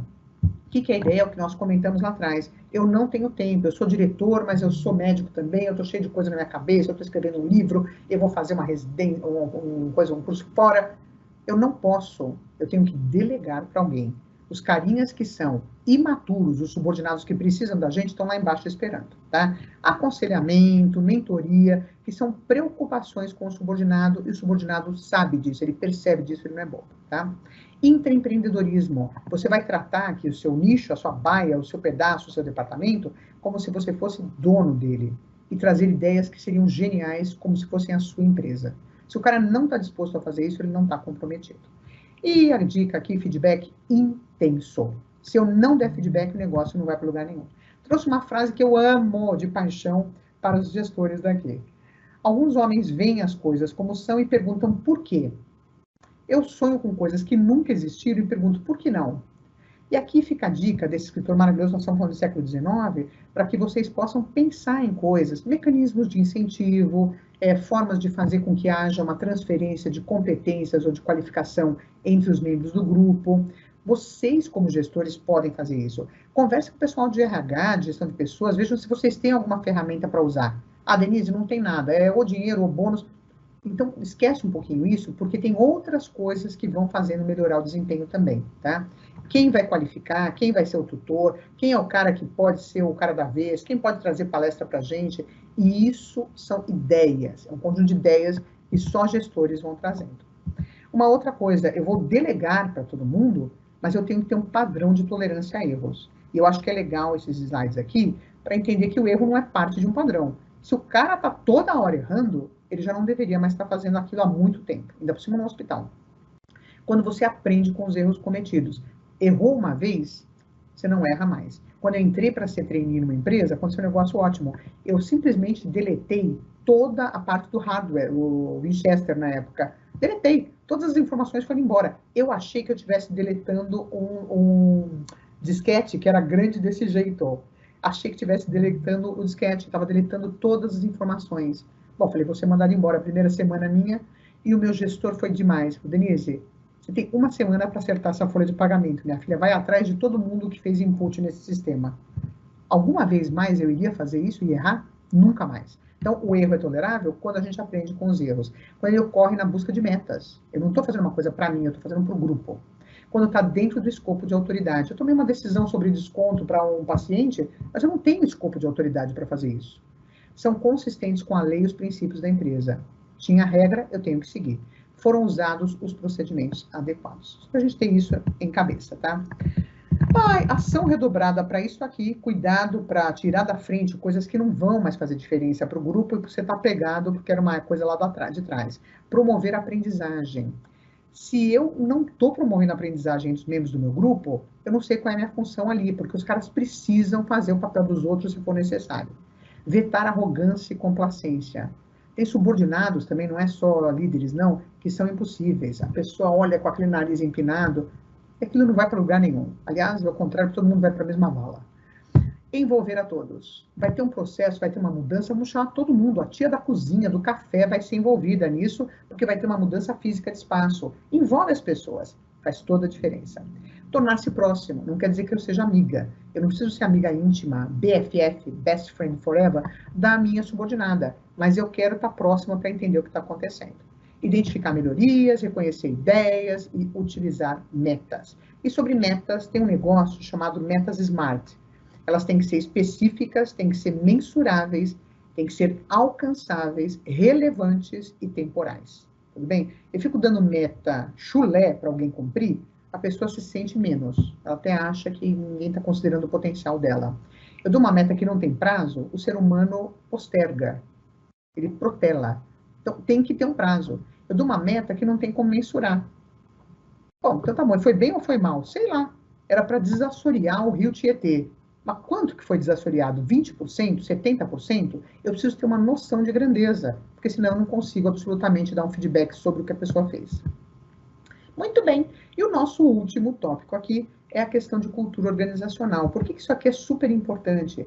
Porque a gente tem que avaliar na empresa o que é a essência da cultura. De novo, dependendo da empresa, eu tenho um tipo de liderança diferente. Por exemplo, há empresas que são super atentas a detalhes. Você entra, o crachazinho é diferente, por onde a pessoa passa é diferente, a primeira enfermeira que teve contato com você te aborda de uma forma diferente. Isso se chama atenção a detalhes. Tem hospitais que não estão nem aí com isso, nós queremos atender, a gente é bom, a gente faz isso. É da cultura. E é aí que o líder tem que se adequar, nessa cultura organizacional, tá? Depois a gente deixa aí, se vocês precisarem dos slides, eu até deixo para vocês. Aspectos disfuncionais da cultura. A cultura pode ser maravilhosa, mas ela pode ser uma barreira à mudança. No momento em que ela passou a travar alguma coisa, eu preciso começar a questionar. Ela pode ser uma barreira à diversidade. Todo mundo pensa igual. As pessoas estão 10, 12, 16 horas trabalhando junto. É como se fosse uma família perdida numa ilha. Então, precisa tomar cuidado. Eu preciso sempre oxigenar. Trazer gente ou coisas de fora, palestrantes, intercambistas, eu sei lá. Precisa trazer gente para dar essa oxigenada. Barreira, aquisições e fusões. O Hospital X trabalha diferente do Y. Será que a gente consegue colocar os dois trabalhando juntos nessa época de pandemia? Perda de talentos. O cara era ótimo, muito bom, competente, maravilhoso, mas ele não gosta do nosso esquema individualista. Ele não se sente bem aqui. Tá? Finalmente, vocês ouvem músicas do tipo Love is the Answer. Para um bom líder, a percepção é a resposta. Se eu percebo o outro, eu vou muito bem. Se eu não percebo o outro, não adianta amorzinho, não adianta democracia, não adianta ser participativo, porque eu não sei o que está acontecendo entre focos de conflito, falta de competência, falta de coleguismo. Então, percepção é a resposta. Perception is the answer. E muito bem. Ufa! Olha, um monte de perguntas aqui. Então, uma delas é o seguinte: as pessoas perguntando sobre liderança autoritária. beirando até o assédio. Qual deve ser a postura? Qual a recomendação que você daria? Bom, primeiro, é a história de novo. Não dá para a gente falar em autoritário sem olhar exatamente quem é o público, tá? Quem são os subordinados. Se eu estou falando de uma liderança para estagiários, ela vai ser realmente mais forte, ela vai ser diretiva. Não vou usar a palavra autoritário porque isso lembra autoritarismo, né? Ou seja, a diretiva ela é mais baseada em autoridade, não autoritarismo. Ou seja, é trazer conhecimento e ficar em cima, pegando no pé das tarefas. Há um abismo entre ser ou tratar com autoridade algum assunto, ser diretivo, e ser mal educado, e ser grosseiro, e tratar com assédio moral. O assédio moral é muito mais comunicação, não é estilo de liderança. É comunicação. Tem gente que é grossa para falar, não mede exatamente o que é consequência em termos de constrangimento. Esse carinha está com nada. Esse carinha que pratica assédio moral é o cara que nas grandes organizações está sendo espanado. Você tem mega empresa, você pegar a própria Ambev, eu posso falar isso porque a gente sabe que existia um número muito grande de reclamações trabalhistas contra ela por conta de assédio moral. Ela mudou totalmente o discurso. O discurso dela hoje, nós queremos líderes que sejam apropriados para os subordinados. E qualquer deslize, hoje você tem compliance dentro das organizações. Então, se por acaso, quem está me fazendo a pergunta está em uma empresa em que tem compliance, a primeira pessoa a ter que saber disso seria o pessoal de compliance. Se tem canal de ouvidoria, tem que denunciar. Porque a pessoa, às vezes, não sabe disso. Não sabe que está assediando. É até triste falar isso, mas é a prática dela. Eu já vi processos em que o gestor responde o seguinte, Guilherme, eu estava numa equipe de vendas, por que eu não posso fazer alguma brincadeira mais engraçada com o subordinado? Então, na cabeça da pessoa, ele não está praticando assédio moral. Alguém precisa chamar atenção. Esse alguém não é o subordinado. Não é você, subordinado, que vai dar feedback para o seu chefe. Se tiver canal de ouvidoria, vai direto para lá. Essa que é a ideia. Muito bom, excelente. Obrigado, Denise. Amanda pergunta o seguinte, parabéns pela aula, super clara, dinâmica e mostrando domínio do assunto. A pergunta dela é, existe alguma leitura para quem está iniciando na gestão, principalmente para se recolocar no mercado em meio a uma pandemia? Olha, eu não sei exatamente do que você quer, que área técnica. Se for sobre aspectos gerenciais, se for para ser uma boa líder na próxima vez que você entrar numa outra empresa, eu leria um livro bem velhinho, que é da década, exatamente no final da década de 80, começo de 90, chamado Psicologia para Administradores de Empresas. E quem são os autores? Hersey e Blanchard, que são os próprios caras da teoria do ciclo vital da liderança. O que é muito legal desse livro? Psicologia para Administradores de Empresas.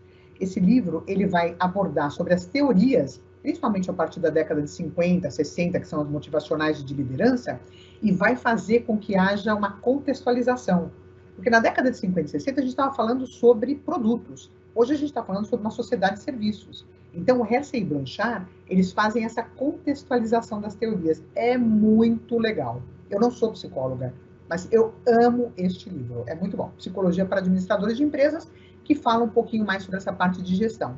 Se for coisas específicas, por exemplo, remuneração, nível de reconhecimento, alguma coisa assim, tem um autor chamado Milkovich, Milkovitch, Milkovich, que fala sobre gestão de pessoas na organização. E tem bastante teoria legal dentro desse livro também. Ótimo, obrigado, professora. O Pablo faz uma pergunta interessante aqui, pegando o tema cultura, que ele diz o seguinte, professor, podemos dizer que a alta rotatividade dos cargos de liderança enfraquece o desenvolvimento da cultura de liderança na organização? Pergunto, pois toda vez que observei a mudança de um CEO e executivos no curto espaço de tempo, ocorreu também mudança de cargos e aí passa a responder a outra gestão. Quer dizer, eu acho que essa é uma pergunta interessante, né, se essa rotatividade de liderança. Aí eu queria até agregar aí uma pergunta pessoal, se isso também se aplicaria quando há uma rotatividade rápida de líderes de RH. Como é que se avalia? Olha, vamos trazer duas coisas aqui diferentes, Guilherme. Uma coisa é chamada institucionalização. O que é institucionalização? Quando a cultura vai sozinha, independente de quem é mudado. Tá? Então, eu vou te dar um exemplo que é o mais triste, na minha opinião. Eu vi isso outro dia no jornal, quase que eu me joguei no chão com os pulsos cortados. No Brasil, existe uma cultura de corrupção institucionalizada. É triste você ler isso. O que quer dizer? Pode vir Lula, pode vir Bolsonaro, pode vir, sei lá, não sei quem vir, o Ronald McDonald, pode vir quem quiser. a cultura, quando está institucionalizada, ela está de tal forma enraizada que quem quer que mude nos postos de comando não consegue ir contra ela. Isso é um negócio perigosíssimo. As organizações, normalmente, elas não têm essa cultura tão enraizada. Tá? Como um país, por exemplo, que é mais gigantesco para ser mudado. Tá? Tem um monte de posição diferente. Nas organizações, esse troca-troca, por exemplo, de gestores, principalmente de primeira linha, Guilherme, eles fazem, sim, uma mudança da organização em termos de cultura. O que a gente percebe é que sai um líder, entra outro, o cara entra com um discurso diferente.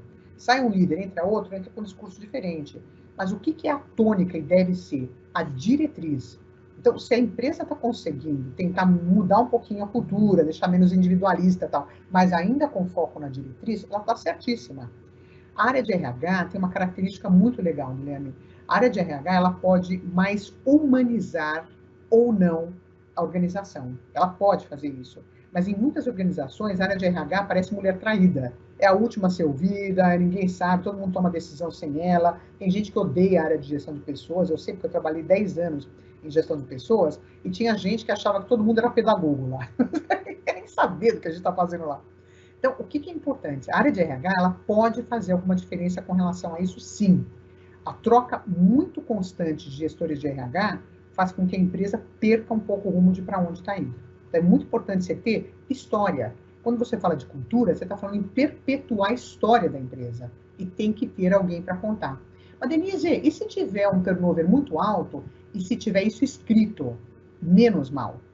Menos mal. Como é que a gente faz isso?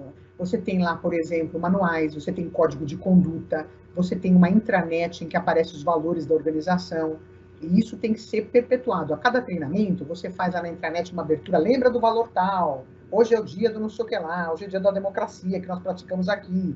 Então, isso é importante, é quando você tem essa história contada. Abertura de curso, processo seletivo, é um massacre na cabeça do indivíduo que está entrando. E uma coisa legal, a cultura se faz de reforço e punição. Então, isso é uma parte importante. Tá? O que é reforço? O cara está indo muito bem, está com todos os nossos valores, é o cara que ajuda, que agrega, bababá. Esse cara tem que ser, de alguma forma, recompensado. Pode ser até com tapinha nas costas, é que muito tapinha com o tempo não funciona. Mas pode ser com outra coisa, o que quer que seja, é reconhecimento. No outro lado, o carinha entrou, é um individualista, é um golpista, é um cara que está sozinho, é um cara que puxa o tapete dos outros. Adeus. Porque não dá para ficar com essa pessoa contaminando a cultura da organização. Então, isso também falta para o nosso país. O que a gente percebe, por que institucionalizou? Porque não tem punição. A hora que tiver punição, começa todo mundo se rearranjar num outro modelo de cultura. Então, precisa mostrar claramente o que acontece na organização. Ótimo, obrigado, Denise.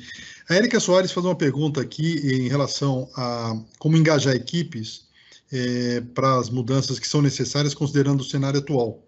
E ela menciona especificamente o tema Covid, né, onde as estratégias de abordagem de atendimento precisam ser modificadas.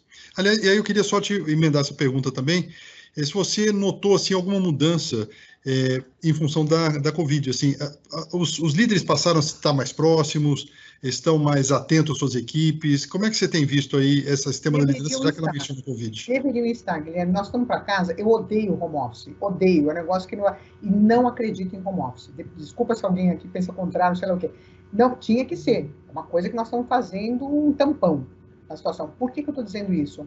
Se você pegar a história de empresas, eu falei do Steve Jobs aqui, tem uma passagem dele interessantíssima.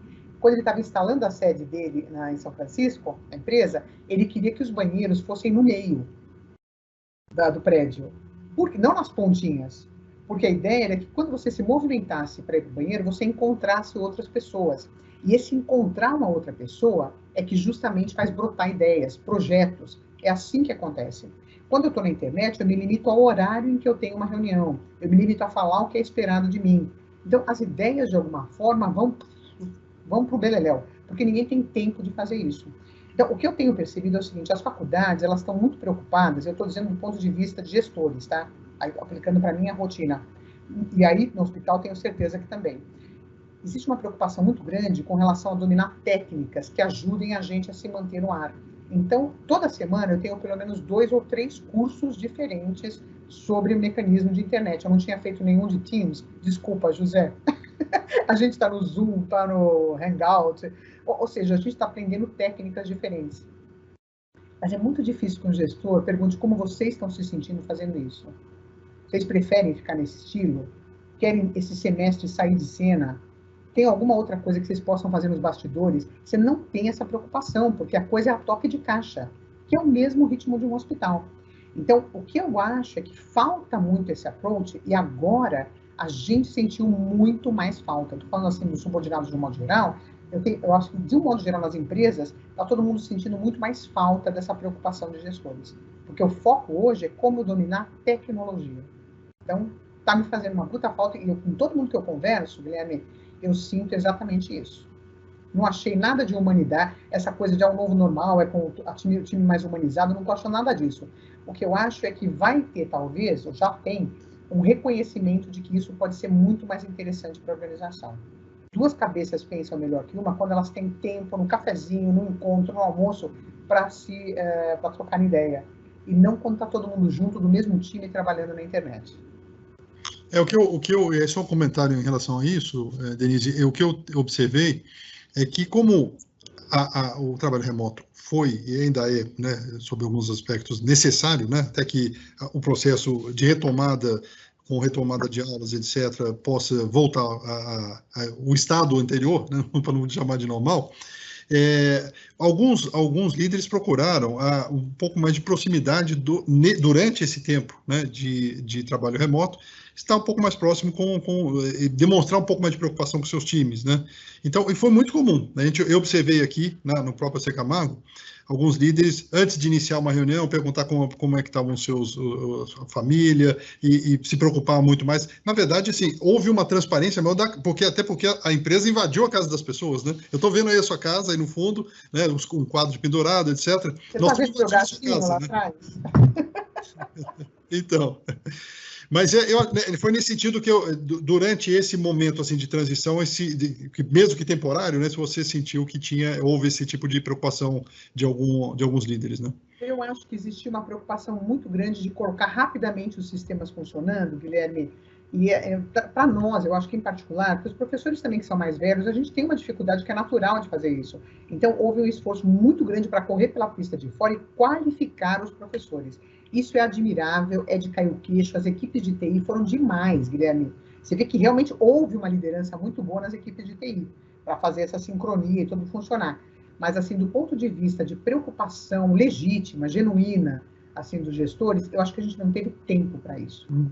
E agora, como está todo mundo acomodado, agora, você vai me falar, Denise, mas pode ser uma coisa pontual? É lógico que pode. A crise foi assimétrica. Você tem setores que estão muito bem, obrigado, e os caras estão mandando bala, e tem setores que sofreram muito.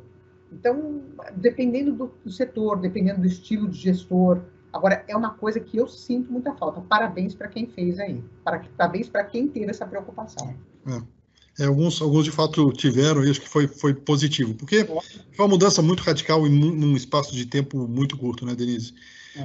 Temos tempo mais algumas perguntas? Podemos vamos lá. Então vamos lá. O Carlos Flores pergunta aqui: boa noite, professor, excelente palestra. Observando a prática, vemos pseudo-líderes perdendo talentos, a equipe tendo baixo desempenho, a comunicação ruim, os resultados continuam negativos, etc. Mas tais gestores permanecem nos seus cargos. Na sua opinião, qual o motivo que leva essas pessoas a permanecerem na empresa? Aí nós vamos ter que falar de biologia. Hoje o que a gente fala que é a frase mais típica nas organizações é que jabuti não sobe em árvore. Se o jabuti está na árvore, alguém pôs o jabuti lá. Isso é biologia. O que a gente está falando aqui é um negócio interessante, porque tem empresas que mantêm a gestão, o grupo de gestão. Eu ouvi um negócio, nós estamos falando agora de outra cultura, tá? Eu ouvi uma coisa esses dias de um amigo meu japonês, ele fala português até, mas mora no Japão há muitos anos e tal, e ele estava me falando, ele trabalha em compliance no Japão. Você tem uma ideia do que é isso, Guilherme? É um negócio danado. Porque, embora o japonês seja muito correto com essa preocupação com os outros, blá, a questão é a seguinte, existe uma coisa de longevidade na relação de trabalho. Então, se o cara está lá como gestor e assedia moral ou sexualmente alguém abaixo dele, mas ele traz muito resultado, já está na empresa há 25 anos, é um tipo difícil de ser mexido. Então, de novo, vem a questão da cultura. E aí, Carlos, o que eu acho que é uma coisa muito importante de ser notada é o seguinte, tem empresas que têm essa cultura de não mexerem absolutamente nada. E isso vai fazendo com que os que estão abaixo não acreditem mais em avaliação de desempenho, não acreditem mais em reconhecimento, não acreditem mais em meritocracia, porque, no fundo, ele poderia estar como gestor e o gestor é uma planta. Então, o que eu acho que é importante dessa história? A organização tem que começar a trabalhar com mecanismos de avaliação de desempenho diferenciados. Você faz sempre a avaliação de desempenho do chefe do subordinado, minimamente a empresa tem que ter uma avaliação, não 360, mas talvez 180 graus. O chefe avalia o subordinado avalia o chefe. Ah, mas Denise, o cara não tem coragem para fazer isso. Pode ser que ele não tenha, mas alguém que foi embora já falou, o outro que está lá dá uma encostada, assim, dá uma tangenciada no assunto, e a área de gestão de pessoas tem que estar com os olhos desse tamanho, Guilherme, para poder ajudar nesses processos. E não simplesmente coletar material, coletar questionário e falar, tá tudo bem. Então tem que ter alguém olhando isso, né? A gente não quer um esquema de deduração, não é isso. Mas assim como a pessoa está se sentindo afetada, todo o grupo está. E ninguém fala nada, todo mundo quietinho lá. Por isso que eu acho que, do ponto de vista organizacional, é tão importante, né, olhando para dentro de RH, o conceito do business partner, né, que é alguém que está vivendo ali o dia a dia, sendo um suporte adicional aí, do ponto de vista de liderança, poder fazer as intervenções, apoiar a liderança, fazer intervenções quando necessário. Fica só de gabinete, né? Fica distante do dia a dia da gestão, né? É difícil. E o hospital acho que tem uma característica muito parecida com faculdade, sabe, Guilherme? Você tem, por exemplo, professores que viraram diretores ou viraram coordenadores. Então, a pessoa já está com a agenda lotada, o cara não quer amizade, não quer amorzinho com ninguém. E também não percebe o outro, que é o que justamente eu encerrei aqui nos slides. O bom gestor, ele tem que perceber. Se o cara não tem um mínimo de percepção, ele está lá fazendo figuração, porque ele não é líder. Então, esse é um problema sério. Agora, quem tem que ver isso? Hoje a gente tem um monte de relatórios, você tem algoritmo para tudo. Mas, infelizmente, o CEO da empresa, ou esse primeiro escalão, às vezes não consegue fazer leitura disso. A gente tem coisas, por exemplo, indicadores de qualidade ou indicadores de produção, a empresa vem vindo com um indicador assim, de repente muda a chefia, despenca. Por que ninguém olhou aqueles números? Não precisa esperar uma denúncia, não precisa esperar que o subordinado reclame. É só você acompanhar exatamente o índice de produtividade. São chamados KPIs, tem um monte de índice que faz com que você veja alterações que houve depois da mudança de alguém para cargo de comando. Então, minimamente, é um exemplo do que pode ser feito. Sem dúvida, sem dúvida. Acho que uma boa gestão aí de dados nas empresas ainda tem um serviço enorme ainda para ser explorado aí, né, pelas empresas de modo geral, né, Denise? Eu acredito em número muito, porque isso mostra, o número traz uma realidade e que normalmente os gestores não estão sabendo ler. É verdade. E assim, talvez a grande fronteira dessa questão de dados é que acho que a gente ainda está ainda talvez engatinhando, a gente olhar os dados de maneira mais preditiva, né? Porque a gente ainda olhando muito o retrovisor, coisas que já ocorreram, né? Se a gente conseguiu transformar os dados, né, numa análise preditiva para poder antecipar o que está acontecendo, as tendências, etc., a gente ganha muito, né, com uma boa gestão de dados, né? Muito. Escolher direito o que você quer avaliar, se é índice de qualidade, se é índice de atendimento, entender quais são esses KPIs para determinadas áreas, e aí está montado o negócio, está montado o resultado do grupo. A partir daí você começa a entender se cai ou aumenta com determinado gestor. É exatamente isso. Denise, o Sandro Martins aqui pergunta se há alguma, no ambiente familiar, numa empresa familiar, algumas diferenças em relação ao que você colocou, né? Como da melhor forma de implementar mudança na cultura organizacional em empresa familiar. Tem alguma diferença nesse evento? Tem muita diferença. Em empresa familiar, você tem um negócio chamado cultura de rede. O que é isso? É uma cultura de relacionamentos. Então, por exemplo, se o meu filho é super incompetente, não interessa, eu quero que ele siga o negócio lá e que ele vá tocar a empresa. Então, o que acaba acontecendo? Eu deixo na empresa, eu tendo a deixar na empresa, pessoas que vão ter poder, porque ele vai ser o Benefits Vice President, Financial Vice President, vai ter um título lindíssimo, cheio de poder, mas não tem autoridade, ele não conhece sobre o negócio. E aí o que acaba acontecendo é que existe uma tolerância muito grande para relacionamento, família, essa rede exatamente, e pouco foco para resultado. É inacreditável você dizer um negócio desses, mas você é capaz de diminuir o seu resultado em prol da família. Então, esse é um problema sério que existe com relação à cultura organizacional, chama cultura de rede. Dê uma olhada em dois autores chamados Goff, Goffee, Goff, e Jones, Jones. Dá uma olhada, eles falam sobre tipologia de cultura. E aí eu acho que quem está lidando com empresa familiar deve dar uma olhada nisso para entender como é que você pode ir mudando aos poucos a cultura na organização. Você tem várias empresas familiares que hoje são monstros. Se você pegar aí o Grupo Suzano, eu comecei a trabalhar minha vida profissional, comecei lá. Eles começaram, foram crescendo, é óbvio, o segmento era bom, mas perto dos monstros que eles são hoje, o que eles fizeram lá pelas tantas? Esquece a família, esquece o sobrenome e vamos trazer um conselho para tomar a decisão. Então, quando você faz isso, o que acontece? Você mexeu na cultura familiar, na cultura da empresa. O conselho é que vai passar a tomar decisão, então não é mais cultura de rede. Então, essas decisões é que são legais e os dois autores trazem isso. Joia. Denise, talvez para encerrar aqui, até porque a gente já está 19h33. Vamos encerrar. O Daniel Bittencourt, de Porto Alegre, faz aqui um relato muito interessante. Eu acho que vale a pena dar uma lida rápida aqui no relato dele, que ele diz o seguinte: quem trabalha muito tende a errar muito. Quem trabalha pouco tende a errar pouco. Quem erra muito é demitido, quem erra pouco é promovido.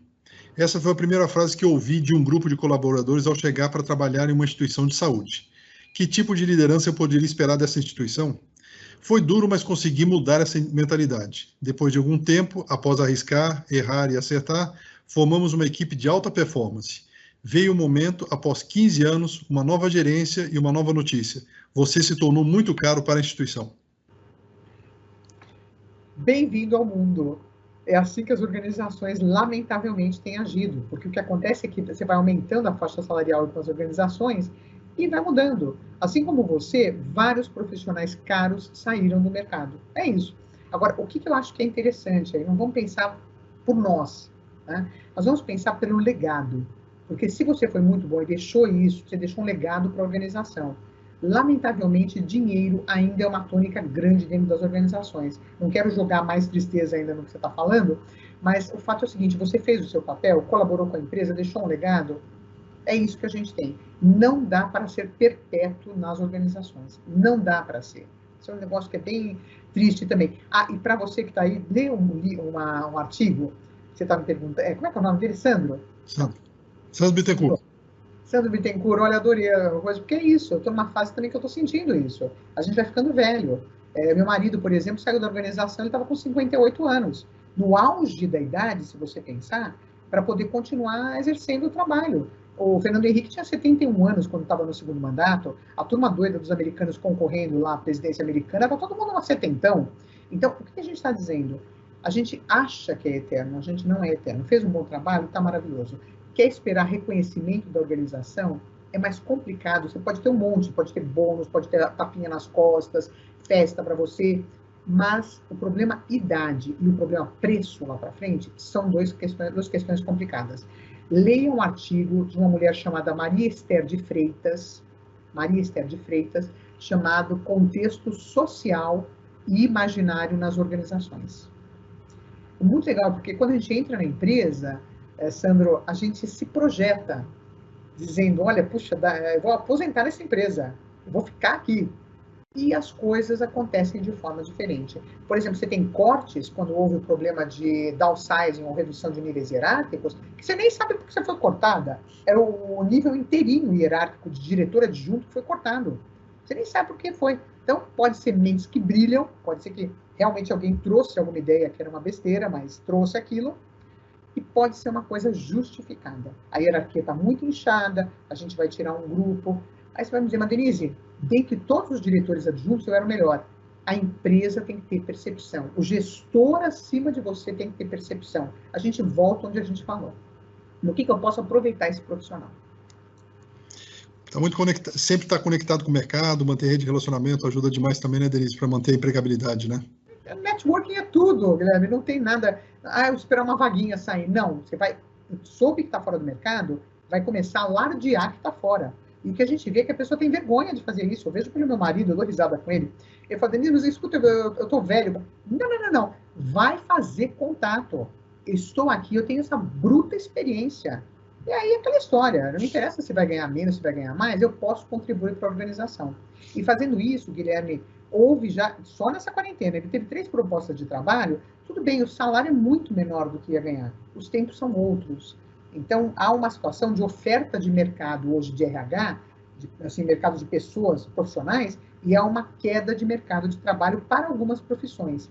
Então, networking vai te fazendo se manter, saber o que é legal de conhecer, para onde que está indo esse mercado. E, de novo, é a história da habilidade conceitual, é entender o negócio. Isso me bota em qualquer rodinha para ser admitido em empresa. Só queria uma palhinha agora, e essa prometo que é a última, a da Érica, porque ela faz. Nós, como a gente falou de empresas privadas e falamos um pouco também de empresa familiar, ela fala sobre empresa pública, setor público. Como se consegue motivar os funcionários, né, que cronicamente estão desmotivados, sem interesse em adquirir conhecimentos e estão na zona de conforto, né, e basicamente estimulados pela estabilidade, né? Como é que você recomendaria? Essa é uma parte tão triste. A gente aprende num cara chamado Herzberg, Herzberg. A gente aprende com um cara chamado Herzberg que estabilidade é um fator de retenção de pessoas, não é fator de motivação. Portanto, o que existe de problema no funcionalismo público? Espero que a reforma administrativa venha contemplar isso. O fato de a pessoa saber que não será mandada embora faz com que haja realmente um aumento da zona de conforto. Você vê isso claramente, tem portais que mostram publicações de professores em universidade pública. O cara entra, ele está com uma publicação no auge. De repente, aquilo vai caindo, caindo e estabiliza. Então, a gente sabe que essa estabilidade mexe com a zona de conforto. Agora, uma coisa é a seguinte, eu posso estar na minha zona de conforto, mas fazer as coisas com motivação. Atender os clientes que aparecem lá, os meus consumidores, fazer isso com motivação. E a gente normalmente não vê isso. Acontece o seguinte, de novo, a culpa é de quem? Gestor. O gestor é que tem que definir o que vai ser feito. E não é um problema de salário. O cara tem estabilidade, tá?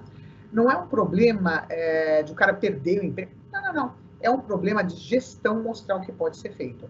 No funcionalismo público, você tem o que a gente chama de funcionários comissionados. Então, você poderia fazer um intercâmbio de áreas. Esse cara não está rendendo aqui porque ele odeia o que ele faz hoje. Eu poderia fazer a troca desse trabalho para ele e entender o que ele faz melhor e mais motivado? Eu posso. O problema é que dá trabalho para gestor fazer isso. E aí o cara vai falar que ele está indo contrariamente ao que estava escrito no concurso.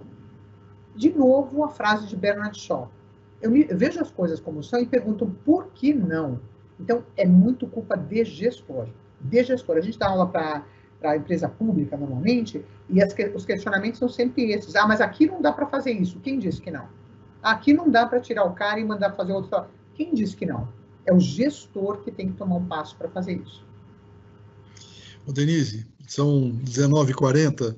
Ainda vou ouvir água até as 11 com você. Pois é, e olha, vou te dizer uma coisa, eu estava fazendo uma conta aqui, nós temos a bagatela de 240 mensagens aqui.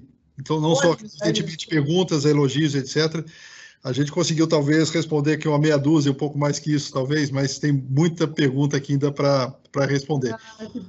Eu queria assim, abrir mais uns minutinhos, talvez dar uma mensagem final aí para essas centenas de pessoas, talvez dezenas e centenas de pessoas nos escutando aqui, né, e participando, te ouvindo atentamente, e assim, tenho certeza que, como eu, surpresos com a sua capacidade de fazer as conexões dos temas com autores, com artigos, é uma coisa assim impressionante, assim, fico aqui com muita inveja da sua capacidade, né? Isso se chama idade, Guilherme. O Sandro sabe dessa história, que a gente vai andando e a gente vai aprendendo.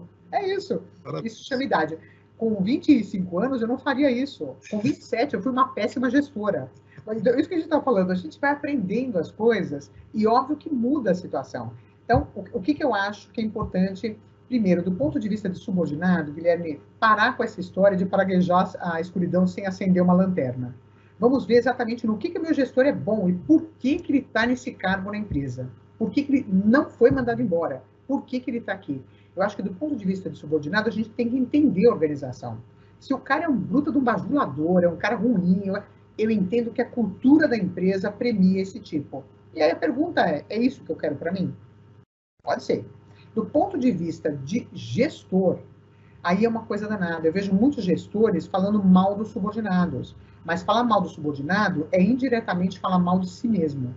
O gestor não pode ficar contando só com a área de RH para dar dinheiro para as pessoas. Então tem uma música que eu adoro dos Titãs, que a gente não quer só comida, a gente quer saúde, diversão e arte. Os subordinados estão lá, eles querem outras coisas. Não pensa que é só dinheiro, não, porque isso é besteira. As pessoas hoje trabalham por propósito, por causa, para ter mais autonomia, mas tem outras coisas que fazem diferença. Ah, Denise, isso é ilusão. Não é. Se fosse, você não teria gente que consegue ter uma vaga extremamente boa, uma Unilever, por exemplo. Tem trainees hoje na Unilever colocados que saem para trabalhar numa startup, ganhando 1/3 do valor que ganhavam. Então, hoje você tem uma turma que está muito preocupada com o propósito. Agora, precisa engajar esses caras. Eu vejo gestor que fica lá só com dinheirinho, com bônus, o outro que fica naquele discursinho, olha, aqui todo mundo é bom, mas o cara não tem habilidade de engajar. Então, se a equipe vai muito bem, obrigada, a culpa é do gestor. Se a equipe está péssima, toda dissociada, ninguém está satisfeito, o turnover alto, a culpa é do gestor. É essa que é a minha dica para vocês. É triste, mas a gente não quer ser gestor? Vamos engolir esse abacaxi para descascar.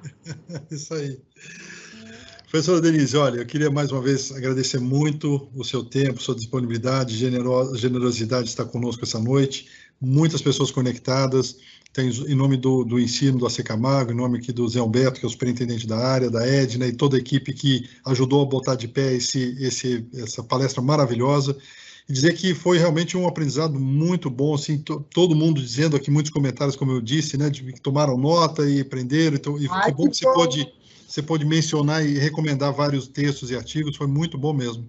Queria realmente te agradecer muito, em nome do AC Camargo, mais uma vez, a sua disponibilidade por estar conosco aqui, viu, professor Denise? Obrigada pelo convite, Guilherme, adorei. Eu brinco que eu sou facinha, se o assunto é um assunto que eu gosto, eu venho e vou sossegada. E é uma pena, só peço desculpas novamente pela minha conexão, que é aquela história. A gente, de vez em quando, tem que ir mexendo com a tecnologia, não dá para a gente acertar todas.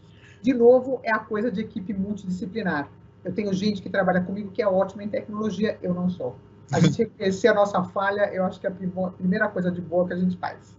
Funcionou, no final das contas, super bem. A gente ficou com essa hora e pouco de comunicação com você. Foi ótima. Mais uma vez, muito obrigado, viu, Denise? Obrigada, Guilherme. Precisando das tuas ordens. E super obrigado ao público que ficou aqui conectado, aguentando, porque uma só Muita pessoa... gente. É isso aqui, né? Mas é complicado, gente. Obrigado mais uma vez. Uma boa noite. Boa noite, pessoal. Obrigado pela participação. Tchau, tchau. Tchau, tchau.